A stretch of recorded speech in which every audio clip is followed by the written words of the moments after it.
an increase in your L, okay, and not Gn.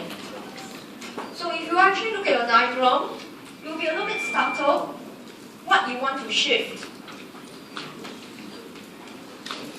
So the examiner was very kind, huh? He already said no technology. So you can draw your K and your Y. This is your FK, savings, and your straight line.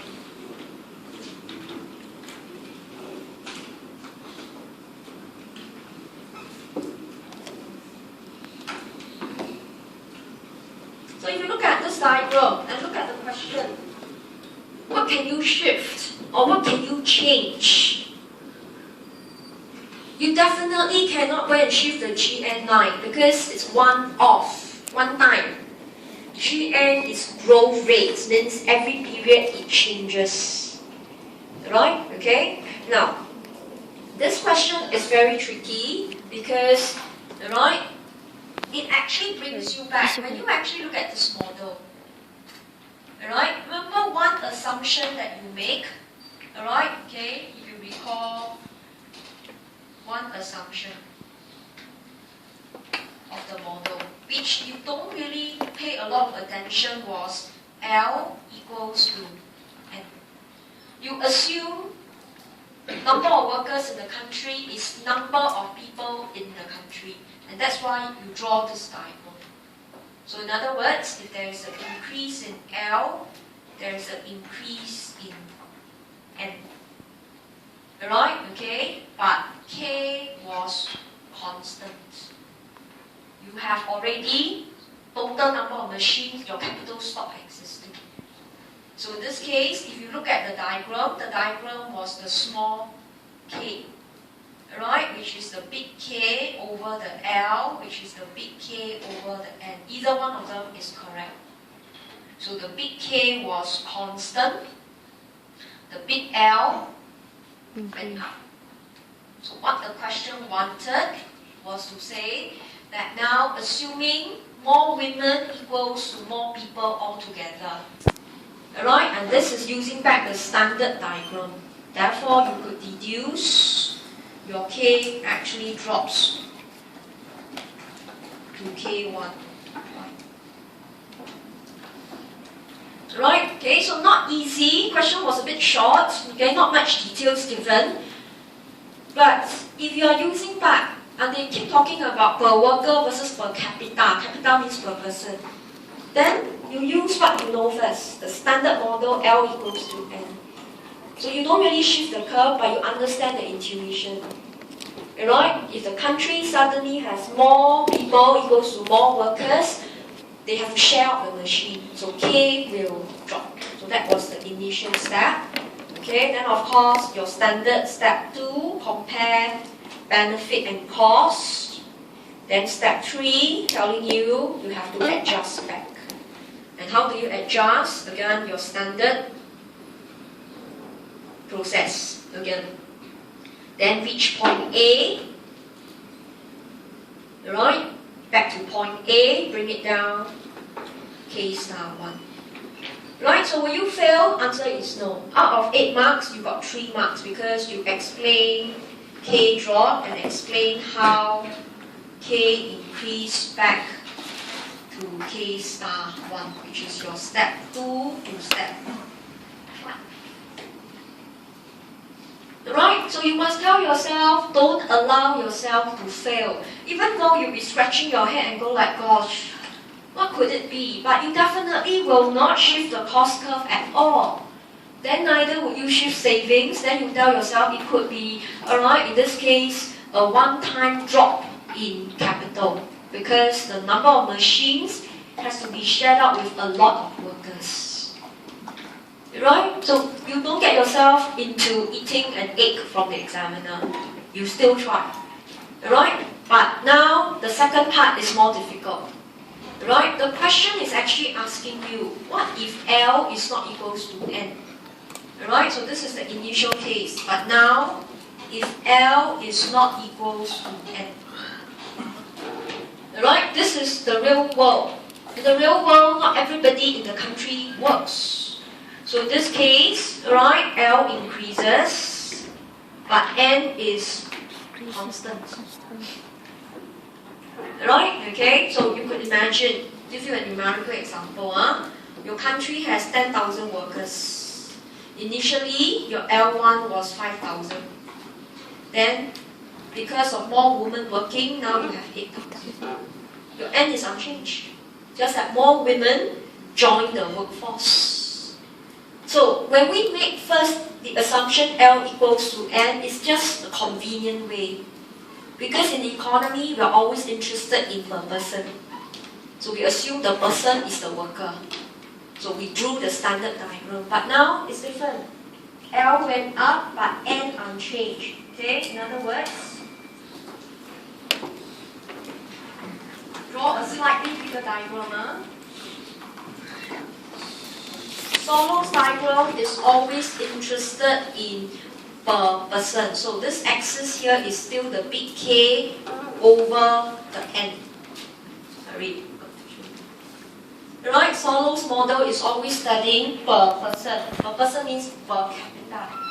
So you have your production function, savings, and your cost curve.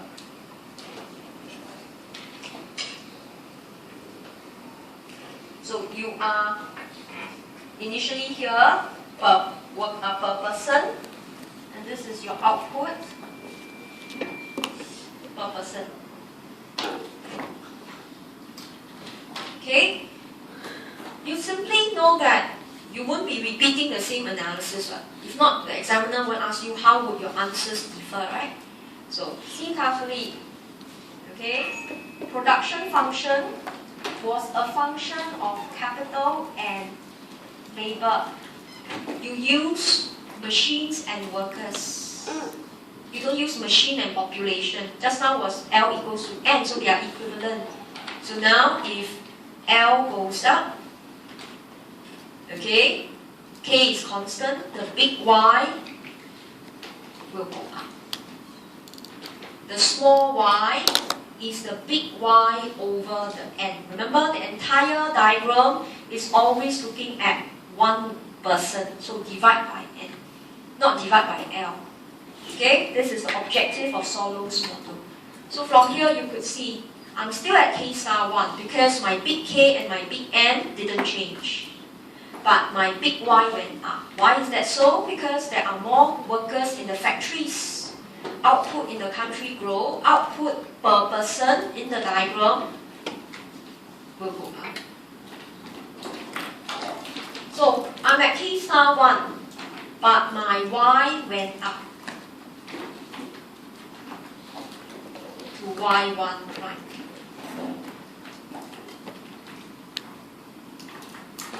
Okay, so I will shift, sorry, I jerked my hand. My production function upwards. So this is my step 1. Pardon me, because I jerked my hand. So when you draw, it's really bad.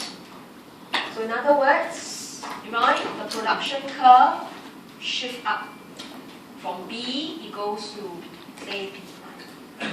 But if the production curve shift, savings function will also shift. Okay? But you took note how big was the gap between the original pair.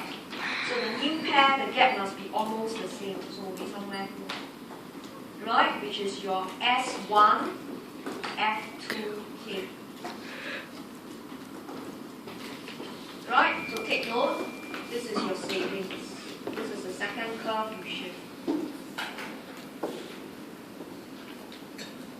Okay? Then you have to explain how K star increased to K star 2. Okay? A bit tricky, but I have to see very carefully. It's here. Double check. Cost line intercept the new benefit line S1, S2K. Savings rate was the same, but the production function was higher. Okay? So that was your point E. Okay, bring it down. K star 2. Go all the way up there. okay, and your Y star. So what was the answer? For this case, there was a shift of the production function. So it's not difficult.